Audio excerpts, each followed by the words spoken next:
All right. Hello, everyone, and welcome to the next installation in the HCD webinar series, Taking the High Road, the Effect of Moral Stands on Brand Perception. This is Allison Gukowski speaking, and I'm the Director of Global Research here at HCD. I want to welcome everyone, and especially our returning attendees.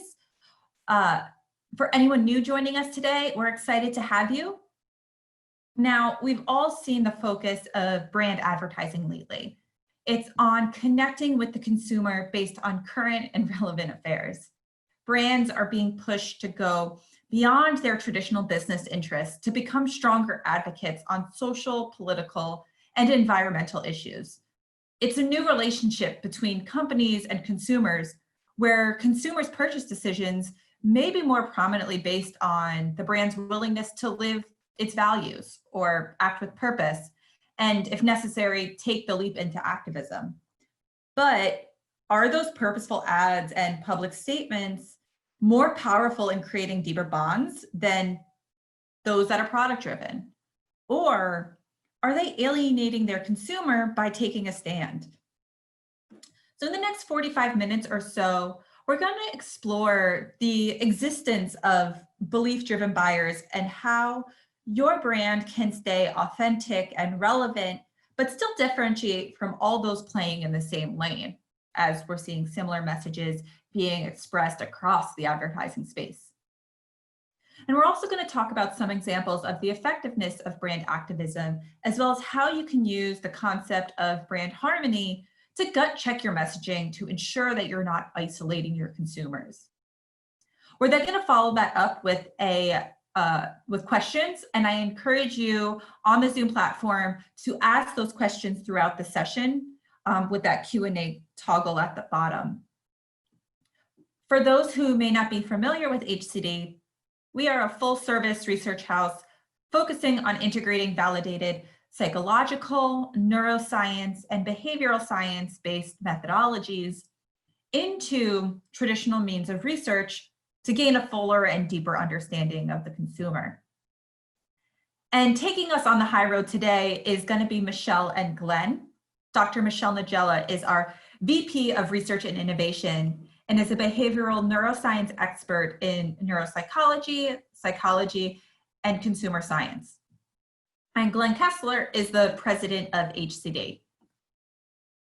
Now, one last thing before I toss it over to Michelle. Again, please ask any questions on that Q&A feature on the Zoom platform, and any questions throughout the presentation. We're going to aim to answer them either during the presentation or right afterwards. So with that, Michelle, please take it away.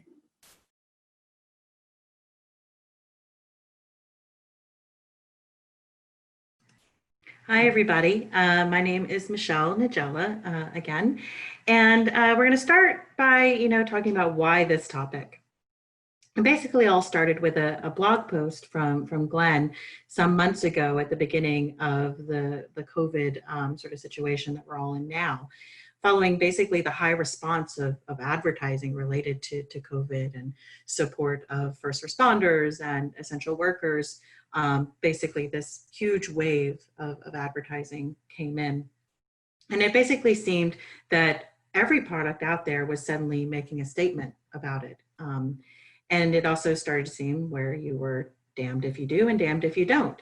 And so a question kind of came to us about the effectiveness of this on, standing out among this sea of responses that were all very similar. And also, what should a company do? Now, we had done some research in the past on this topic, and so we thought it would be worth addressing and discussing, with the broader audience that it is of interest. So questions like, should you take a moral stance as a company? And what does it mean if you do or if you don't? And what is the best way to go about doing it as well? What does it all mean? So in approaching the topic, we thought it'd be good to sort of discuss what the terminology really means. So what is, your corporate reputation in reference to brand activism? So brand activism itself is sort of defined as being, any business or efforts to promote some sort of, reform, right? Or taking a stance to promote some sort of improvement on society or make some changes. And in a world facing a range of global threatening issues, responsible behavior of individuals, companies, and governmental institutions, it really has become increasingly important for the sustainability of society and the planet to really think about these things in the broader sense, and in a lot of cases make some sort of statement. So for quite some time, corporate social responsibility has been pretty popular among companies as a way to do good. Some experts do question whether corporate responsibility is just window dressing by marketing. And the argument being that a company would continue to run the same if corporate responsibility initiatives were removed is kind of the question, and indicating whether or not they really mean, real change in the behavior of any sort of company. Organizations can work to assume this responsibility by adopting brand activism practices. It gives brands the power to steer all their doings towards a purpose that works for bettering conditions for some sort of common good. Now, on the other side, this is sort of like consumer activism as well, where it's a process where the activists seek to influence the way that goods or services are produced or delivered. So you might think, pushing certain companies to change their manufacturing processes or how they treat their employees or anything like that. So really driving business interests through consumer activism. And it can also be on behalf of consumers for consumer protection, and to change the structure of consumption. So could be also to seek justice for the consumer and the environment in the relationships of consumers in general. Brand activism is the type of activism where the business actually plays the leading role in pushing for the social change. So applying brand activism, businesses show they have a concern, not just for profits, but also for the communities they actually serve and their economic, social, and environmental problems, which we all exist in. Basically to establish value-based relationships with the customers and the prospects. So this has been done. You've probably seen it in a lot of different examples that exist. The Body Shop, for example, a company in its fight for ethical values and beliefs with natural beauty products shaped by ethical consumerism. The founder not only wants to make sure that skincare products are good, but also fight for animal rights, civil rights, fair trade, and environmental protection. Global sports brands like Puma have stated their stand on social equality, a platform that gives activists from the world of sports, music, entertainment, support in championing causes and encouraging conversations around universal equality and criminal justice reform. Patagonia, you've probably heard if they're an outdoor clothing company and gear company, have placed the environment at the heart of their business. They encourage the community to reduce, reuse, and recycle all of the resources with communication as, don't buy this jacket campaign that they did, or initiatives such as Wear Worn or zero waste programs. REI is another outdoor clothing and gear company. And it's based on the common love of nature and really pushing towards that. Nike, of course, has a very active track record of social and political activism. Pernod Ricard bases its entire business model and operations around 4 pillars with 8 commitments: biodiversity and agriculture, valuing people, circular making, meaning the packaging and waste water balance and carbon footprint, responsible hosting. These companies basically, work towards some sort of better good, right? So what does this mean for the consumer as far as their beliefs and the consumer attitude? Consumer attitudes are basically a combination of the consumer's beliefs about and their feelings about and their behavioral intentions toward some sort of object within the context of marketing, usually a brand or retail store. These components are viewed together since they are highly interdependent on one another, and together represent forces that influence basically how the consumer is going to react to the product. Changing attitudes is actually very difficult, particularly when consumers might suspect that the marketer has some sort of self-serving agenda in bringing about some sort of change. So for example, to get the consumer to buy more or to switch brands. So changing affect or their emotions, that's one approach. And it may or may not involve getting consumers to change their beliefs. One strategy uses the approach of sort of classical conditioning to try to pair the product with some sort of like stimulus. So for example, we pair a car with a beautiful woman to sort of appeal to the emotions. Another avenue is to look at changing behavior to really change the consumer's attitude. And people like to believe that their behavior is rational. Once they use the product, chances are that they will continue unless someone is able to get them to switch. So one way to get people to switch to a brand is to use temporary price discounts, right? Or coupons or something like that to actually change their behavior.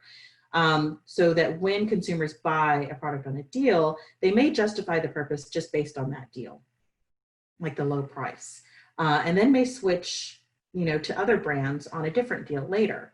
A better way to get people to switch brands, at least temporarily, is making it more convenient, really shaping their behavior.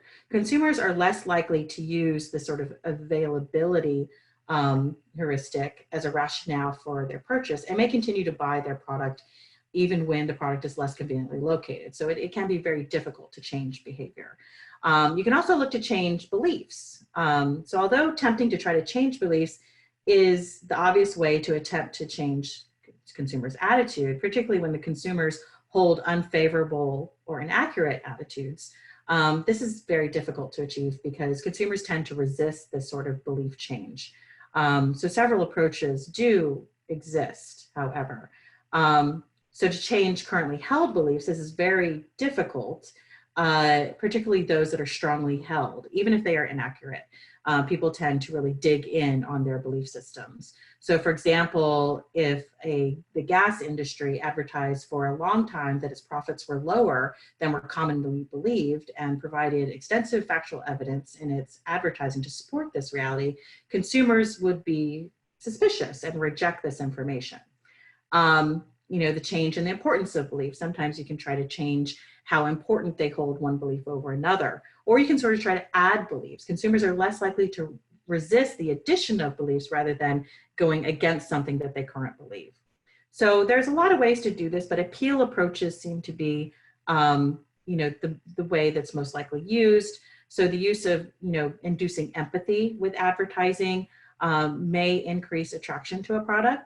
But it can also backfire if consumers believe that people's feelings are being exploited. So, with this, it's very important to be very cautious in how you proceed. When consumers are making decisions, they often are driven by these belief systems. So belief-driven buying is what happens when a consumer chooses principle over the product. So regardless of the efficacy of the product, they may be influenced by seeing labels, for example, for cruelty-free or that it's fair trade. Brands that actually align with their own personal beliefs and values, and effectively shunning other products that don't have these labels on them.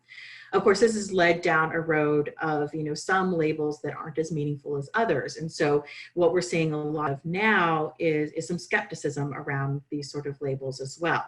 But, attaching some sort of belief to your product can, be very effective in attracting consumers. And part of that skepticism is really around, being concerned about authenticity. So we hear the word authenticity thrown around a lot, and we're told it's what consumers want, but how can a company actually achieve it with so much skepticism around? When does trying to be authentic cross over to being completely unauthentic? How do you let your personality and the personality of the team behind your business shine through in a way that doesn't feel too forced, but also doesn't cross the line into oversharing? The most important thing for a business to keep in mind is that the number one quality or behavior which people demand of big brands is communicating honestly and openly about products and services. So that's really the best way to establish authenticity is being completely transparent. It has been found that, for example, Amazon was rated the most authentic brand in the United States in 2017, followed by Apple and Microsoft. So venerable brands like Disney, Lego, and BMW also made this list. If there's a common thread that connects any of these brands, it's their ability to create and sustain a human connection with their customers. So really appealing to that, belief that they're communicating honestly. The desire for honest, this open relationship can be tied to, what we saw in the economic downturn of 2008 as well. So the post-crash world became more cynical, and the behaviors, were influenced by this, and, they were really concerned about the motive behind the corporations that were existing. And this general lack of trust is one of the reasons why, the buy local mantra really rang much louder in those years following the 2008 crash, and why businesses giants like McDonald's started seeing declines in sales. So to embrace authenticity, it's important to consider the findings that have been found out there. The consumers see these dimensions of brand authenticity like heritage and sincerity and commitment to quality. Yet the aspect of the sincerity might be pretty tough, since it requires a dedication to sharing behind the scenes or real-time content on social media. It can be very difficult to keep up with all of that, and using real language when interacting with consumers, just like you would do if you're face-to-face with consumers. So sincerity also means letting your core values guide the company and giving back to the community in a way that really matters to you. So identify your core values, engage with your consumers, especially digitally, and drop the corporate jargon. Today's consumers are a very skeptical bunch, and very stubbornly so. So numerous surveys that are out there, such as the Edelman Trust Barometer, for example, that we'll show next, suggest that there is a real erosion of trust in all of our institutions. Not just corporations, but also media, government, and non-governmental organizations across all markets. So you can kind of see that here, where the 2020 Edelman Trust Barometer reveals that despite a strong global economy and near full employment, none of the four societal institutions that are out there that this study measures, government, business, NGOs, and media, none of them are trusted. And the cause of this paradox can be found in people's fears and the future and their role in it, which is really a wake-up call for all these institutions to embrace a new way of effectively building trust, balancing competence with ethical behavior. And so it's really important because, if you are sharing different types of information, or any of the actions that you take can really backfire sometimes, where you can face suddenly boycotts or consumer anti-brand activism. And that's because consumers are no longer passive recipients of information or recipients of brand value. The internet has made the communication, one-to-many communication, one going to many communication obsolete. And it's been replaced by a many-to-many communication, where the consumers actively engage in conversation with each other and the company. So this new interactive media has made the consumer both the initiator and the recipient of information exchanges. So nowadays, consumers share information and experience about brands on different forums and websites, which has really made it impossible for any companies out there to control everything that is being said about their brand. And as a result, branding online needs to be viewed as a co-creation process between consumers and companies. The ability to express and share opinions in real time with a broader audience in an efficient and convenient way online has not only caught the attention of loving consumers, but also activists. So consumers that cluster together to criticize a brand on an anti-brand site, for example, can really damage the brand identity. Recent research has shown that strong brands tend to become bigger targets of consumer activism to a greater extent than smaller because their status as category leaders within the industry. And this growing number of anti-brand websites presents new challenges for brand managers, and the current literature studying this sort of phenomenon is a bit limited. But some examples can be maybe, where you see like anti-McDonald's websites, where, the goal is to be sort of seen as experts due to the content that's published on these sites. And they give details, examples of how, production process might harm the environment or, damaging to labor, all these sort of things. So, a lot of times these larger companies can definitely end up being targets. So within all of this, it's important to sort of start to think about how best to go about doing these communications. And so in these conversations that we had internally here at HCD, we started talking about, in these uncertain times. So this was a blog post by Glenn where he started to discuss this because in these uncertain times was the sort of tagline that every single one of these ads sort of opened with. And I really like this cartoon here, where it was really just a mismatch of these, all these quotes that every single ad talked about, right, Glenn? Yeah, absolutely. It's easy to criticize a category of ads, but I think it comes back to objectives. What is the objective of the advertiser? I'm going to give two subjects, two groups of ads, one of them being the COVID related, another holiday related segment, and just see if you can possibly consider the objectives that the advertisers have and whether they meet the objectives. So the current COVID ads sort of lack information suggesting how the purchase will improve the current predicament caused by COVID-19.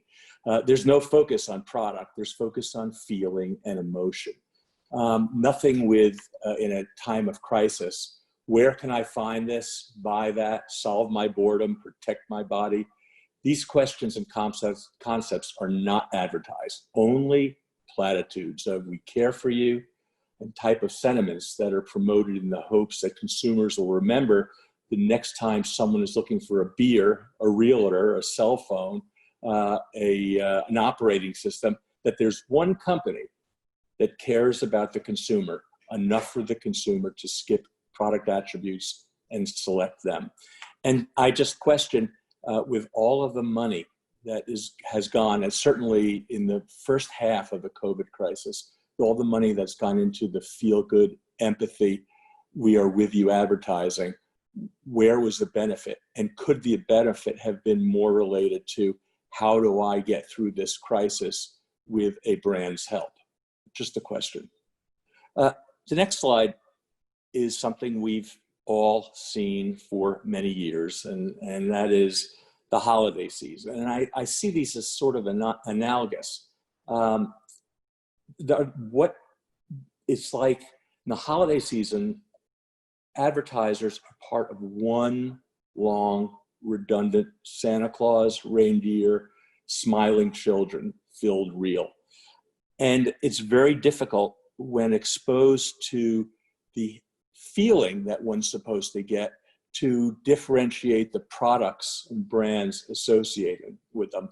Advertisers are selling Christmas cheer, hoping the holiday halo will extend to the brand. But does it?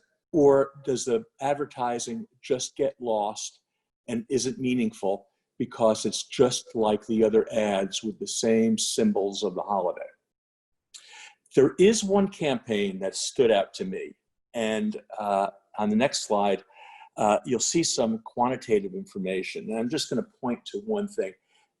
For many years, Johnson & Johnson has been running a campaign related to nursing, nursing's future, nursing students. And it started in 2003. And a study was done in 2004 and published. And it was focused on the impact and awareness of the campaign.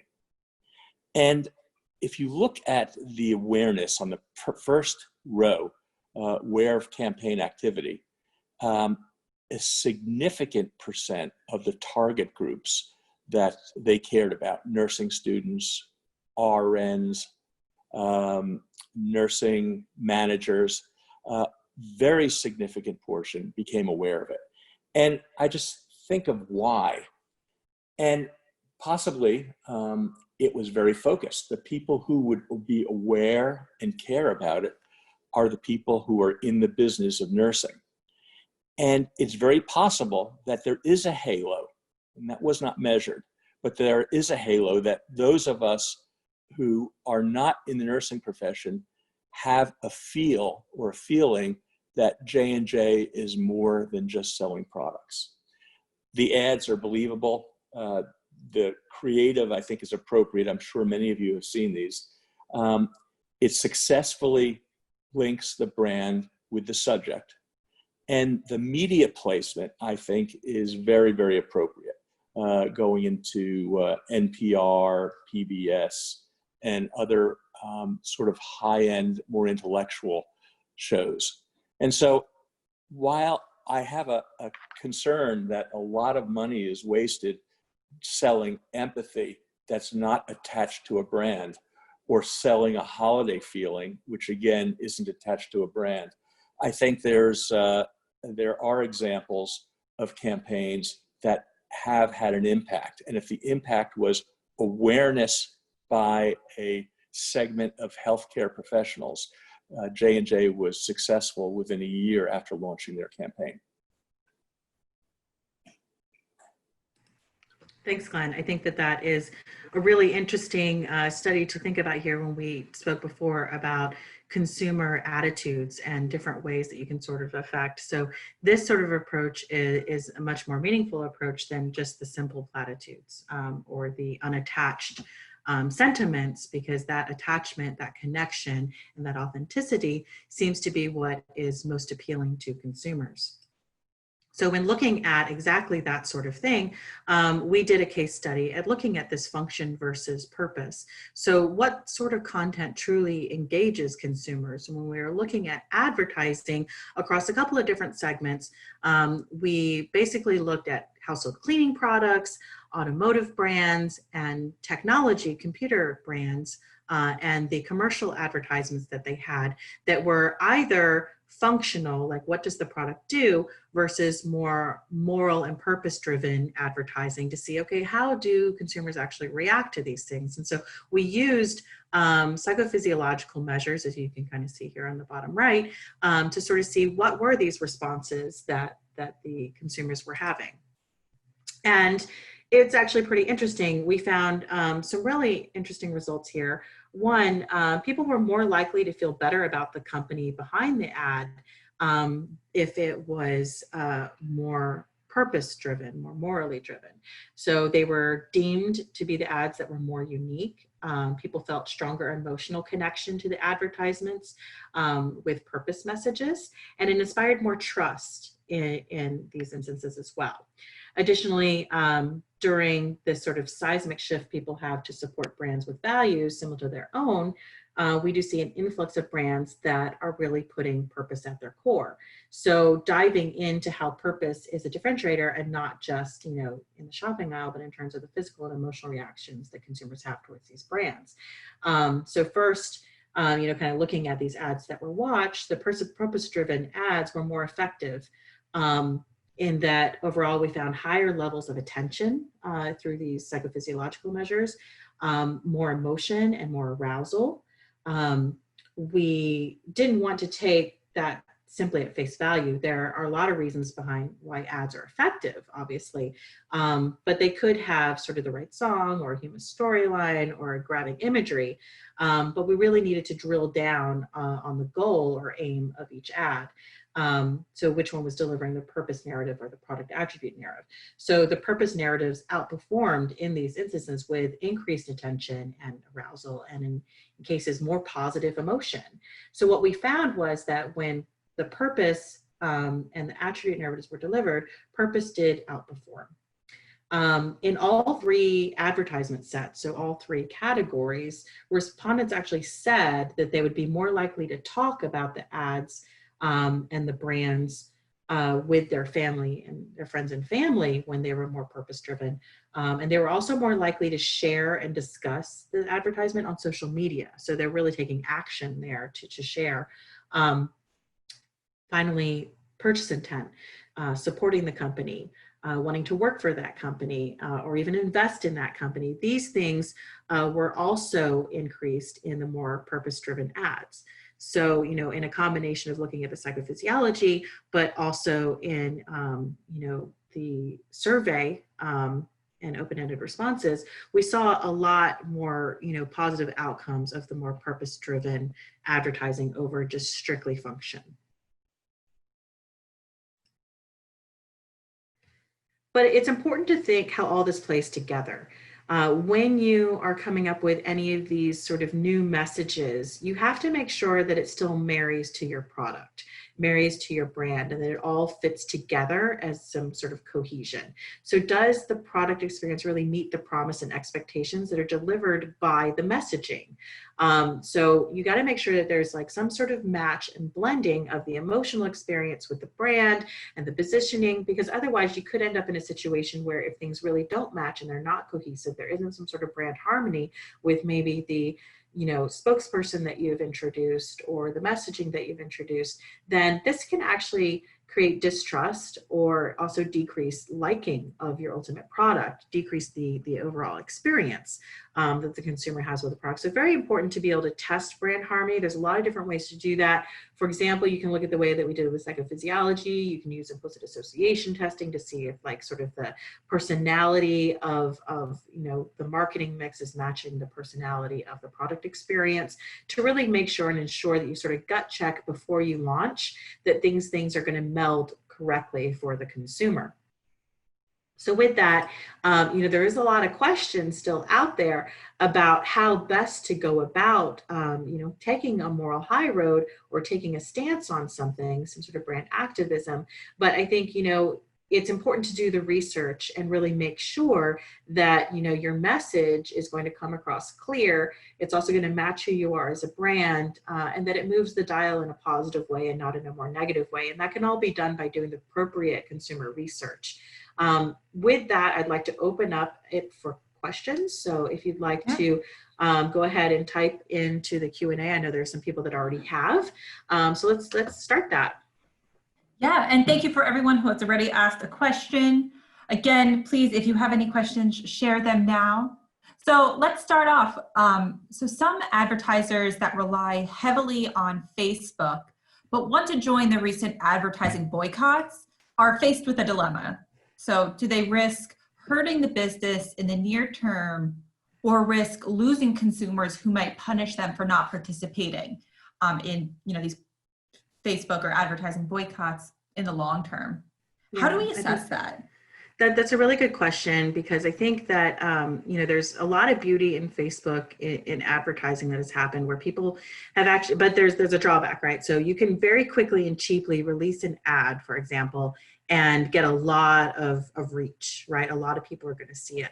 But the real problem there is that a lot of people aren't doing the actual research on the advertising that they're necessarily putting on Facebook, because all they have to do is put it out there and they can quickly see the numbers to see if it's effective or not. The problem is that, you know, when you are doing any communication through Facebook or Twitter or whatever it might be, things can move really, really fast, right? So there is a higher risk of hurting your business in the very near term. You know, it can spread like wildfire, it can become viral.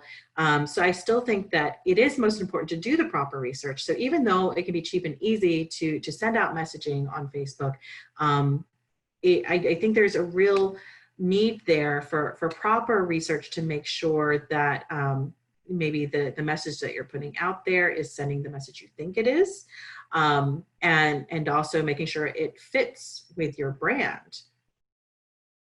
Yeah, I have just an observation. I think the withdrawal of advertising from Facebook is most significant when you announce that you're withdrawing your support of any media.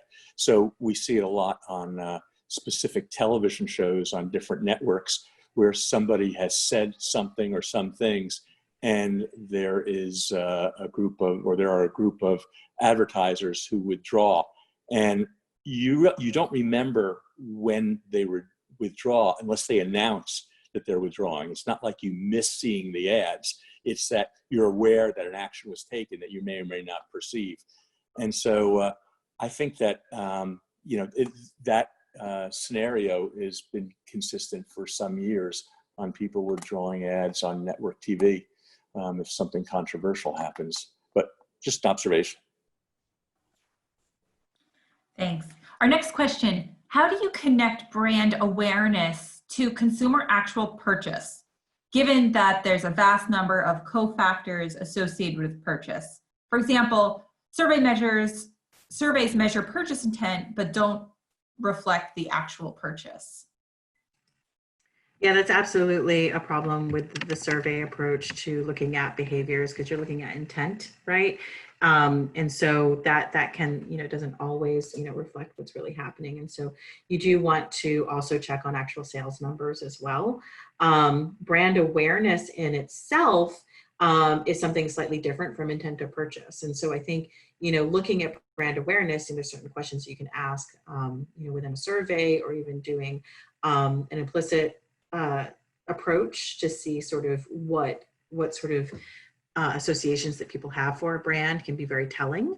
When it comes to purchase intent, again, that is very difficult because it doesn't always reflect what happens in the real world. And so the best you can do, I think, is to ask that question, but also look at some other sort of factors you can more psychologically, perhaps with a self-assessment mannequin, to see, if they are feeling more agency, for example. After viewing an ad, that could be one approach. Allison or Glenn, did you have any thoughts on that? Well, one is, of course, merging or using market data. A number of companies like Nielsen that provide it, and you can look for correlations. The problem is that you don't know what advertising has impacted any change in the market. And so you need to assume that a specific campaign changed the market as opposed to some environmental thing. But what you had said about the kinds of questions and methods is the same thing when you're doing recall of an ad. You can do recall right after someone's seen a clutter reel of ads, but how does that relate to 3 weeks from now? Will they recall? And unless you're studying that, you don't know. And so it just can be important to do subsequent follow-ups with groups of consumers, or use the market data like Nielsen and draw conclusions, which may or may not be correct. So are there any tests that can predict the efficacy or potential failure or disaster of more morally driven ads? We think about the Pepsi and the Kendall Jenner ad from a few years ago that was really just detrimental. Mm-hmm.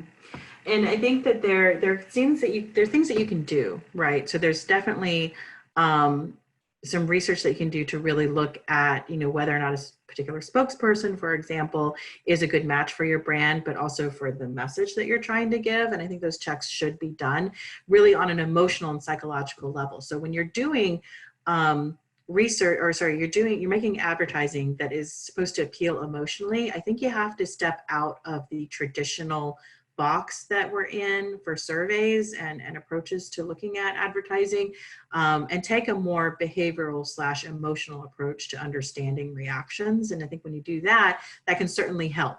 Of course, what people want is some sort of magic tool that can predict the future. And I don't think that really exists. And Glenn, please feel free to step in here. People really want the predictive value, right? And so that's why they've relied on a lot of metrics in the past. Unfortunately, those metrics aren't really that effective. And I think, as Glenn has said and others have said in the past, they're really just a measure of mediocrity. There have been some studies on neuroscience methodologies where they've tried to link it as whether or not they're better predictors of behavior later on. And I think that those have been pretty spotty, and a lot of that research can be torn apart pretty easily. Some people have said that looking at heart rate, for example, is a good predictor. Some people said that fMRI, but each of those actually has their own set of issues and problems, and there isn't like a magic measure that's going to predict the future entirely, but I think there's certain measures that you can do to sort of learn better about the different components of your advertising or messaging or little pieces like a spokesperson to really gut check before you put it out there. Glenn?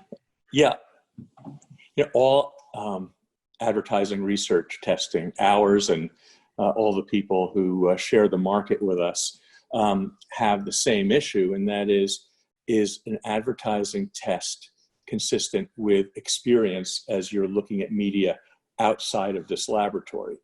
And so a response you get when you're paying somebody to look at communications or ads, is it the same focus as when you're passively looking at communications and ads? And I would suggest that it's not, but it's something you have to do to get the relative value of advertising. But I think the basic or the important need is, if you know who your audience is and the objective of this non-product attribute ad, if you know what the objectives are, it's breakthrough. It's getting through the clutter, because ads, certainly for different classes of services and products, tend to look very similar.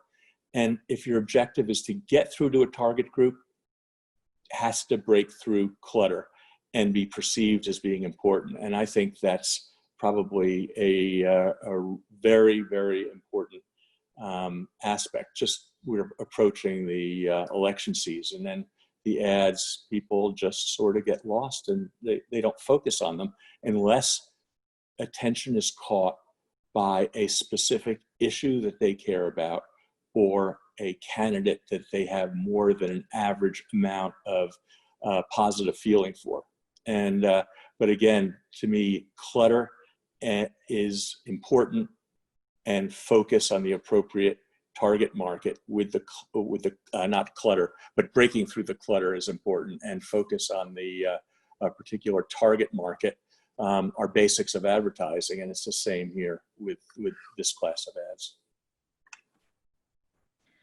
So I guess in your personal opinions, should companies spend more time promoting their social responsible attributes or activities than talking about their product? And really, how much does that matter in terms of sales? Well, I'll talk first on this one. Personal opinion, I think that if there's evidence that institutional advertising, which is what we're sort of talking about, that it sells product, if there's evidence of it, then it's worth investing, and it can be different in different market segments. So different verticals. Healthcare may be different than automobile sales in terms of how a company connects with a non-product issue. But as you said, Allison, it's just a perception and an opinion.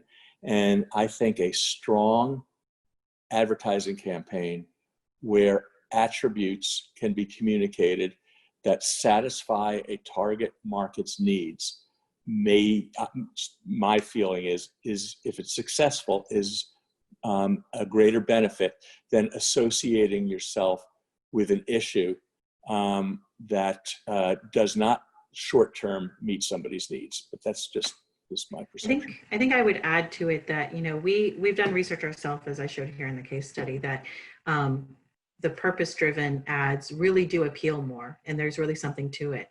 But we've also found, and a lot of the research out there suggests that people do need the actual information as well. So there is some sort of marriage that has to happen there, where you do need to It is important to have some sort of more purpose-driven, but it can't just be, you risk becoming unauthentic, or you risk coming across as insincere if you don't have some meaningful information behind it. So for example, with the nurses, there's meaningful information in addition to, campaigning for, supporting nurses. So I think by having sort of a two-pronged approach there, you accomplish something that is a lot more authentic, becomes more trustworthy, as opposed to just trying to appeal to the emotions using the purpose, where you end up becoming, inauthentic. A few years ago, British Petroleum ran ads after one of their oil spills. And as I viewed them, I wondered whether they were expressing sincerity. Not that I have any problems with British Petroleum, but those ads about saving the environment only came out after they had a tragedy in the Gulf. And so I don't know whether advertising to overcome people's perceptions of lack of attention is better than not doing it at all. So like response purpose-driven ads may not be as effective, or may even be more detrimental than, core value, kind of what we talked about in the earlier parts of this talk, was that core values that you hold as a company, if you can decide on those first and sort of lead with those, that don't come across as a response, because sometimes that responsive reaction can come across as more insincere. Yeah, and to add to that, I think, this idea of, and that I've been seeing a lot, is this idea of tone deaf, right? Where the intent is, positive and well-meaning, but if it's not executed correctly, if it's not really put through the ringer and fully thoughtfully considered, and going back to, the idea of even social media and how quickly, advertisements on there can come out, but, even if it's purpose-driven, even if it has meaningful attributes, if it's not really thoughtful and well done, it could be detrimental. Mm-hmm. Yep. All right, so the next question: do you use psychographic measures to identify consumer segments on these issues? Good question, and I think that is incredibly problematic. So some of the psychographic measures that can be used, the physiological, for example, there's a lot of individual variability within that. If you're looking at something more like implicit association testing, I think that can actually be pretty, you might be able to segment people based on that. So you might be able to say that people who view this product as being more valuable, and then, doing some sort of correlations from there, or some sort of mapping from there, I think that can be useful. But I think if you were trying to use any of the more physiological measures or neuroscientific measures, that can present issues. Those sample sizes are much smaller. There's a lot of individual variability in people's physiology and neuro responses. So that can certainly be very problematic. And so I would caution against that. Great. And let's wrap it up with one more question. And this was a conversation that I think is really, really interesting. But, companies that are right now promoting these moral or purpose-driven advertisements, but their actions and their products maybe aren't perceived as such, or they're really just new to this game. What happens when this all goes away and their advertising goes back to normal? Can we track kind of that change, or how that purpose-driven ads at a given time have affected that company's overall vision? I'd say one thing on that. The question is, do people who you want to influence notice the ad, so that when they're exposed to an opportunity to buy a class of products, it provides sort of a little kick, because that's the company that cares. And I'll go back to what I said before. The challenge of getting through the clutter, certainly today, in this particular example we used of COVID, is very difficult because they all look the same. But at other times, like suggested with the J&J data, they had an objective of influencing a segment of healthcare professionals. And while we can't quantify if it changed the sales, we can quantify that there was a very, very high degree of awareness. And as I showed you, 98% among nursing managers. And so that's all you can hope for, is that people see it, associated as something positive, associated with your brand. Yeah, building that over time, I think, is key. Again, not just the reactive response.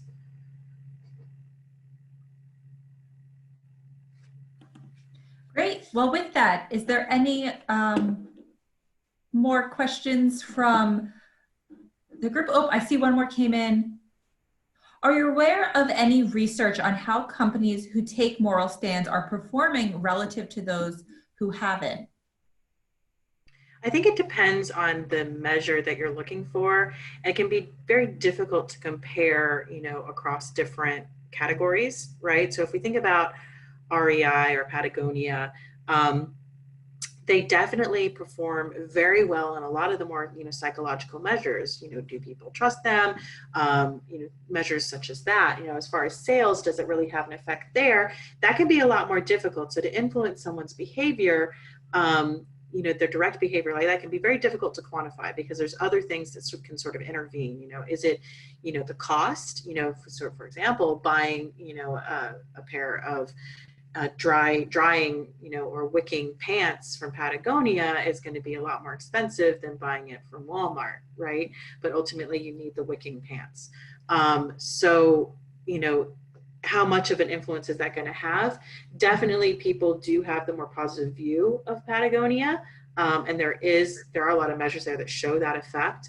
But it can be very difficult to sort of assess how that's impacting sales exactly, especially when, these are more of those core values, right? So it's not some sort of response reaction where you can see like a change from time point A to time point B. Patagonia and other companies like that have really made it part of their core values. Same with J&J, they've made it part of their core values. So you can definitely make that link to awareness and how it, changes the view that people have of the company. But when it comes to actual sales, does it influence their perception? Some research would suggest that it can have an influence when people make their choices. But it can ultimately also ending up, depending on the type of product, that, seeing a deal or seeing a coupon or, the cost of it or any sort of thing like that can intervene. I was thinking of two examples, Chick-fil-A and Hobby Lobby, who both had management making statements that were on one end of the political spectrum.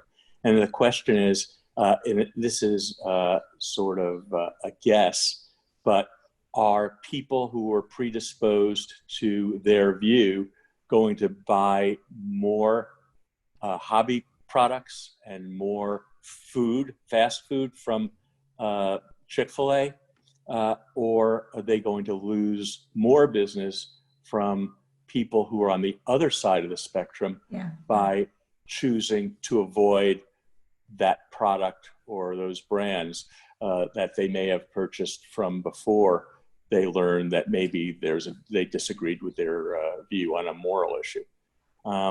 It's a guess. Right. And I think the consumer is so much more complex. So it's not only the moral piece of it, but it's also like Michelle, you were saying, it's the price. Maybe there's the coupon. There's a lot of different things going into it. So I think to try to look at it in a black and white sense of, what does the group look like that's interested in moral stands versus how many we're going to alienate. I think it's really, really, we're much more complex than that as consumers to try to make it rather black and white. But I think what we do know is going with the core values as being part of your messaging is more effective and comes across as more authentic than the sort of reactive to situations take on giving a purpose-driven ad. Great. Well, I want to thank everyone who has joined us and has been with us this all the way to the end of our Q&A. I know this is a long Q&A section, but it's just such an interesting conversation. So thank you everyone for joining, and we look forward to having you with us next webinar series.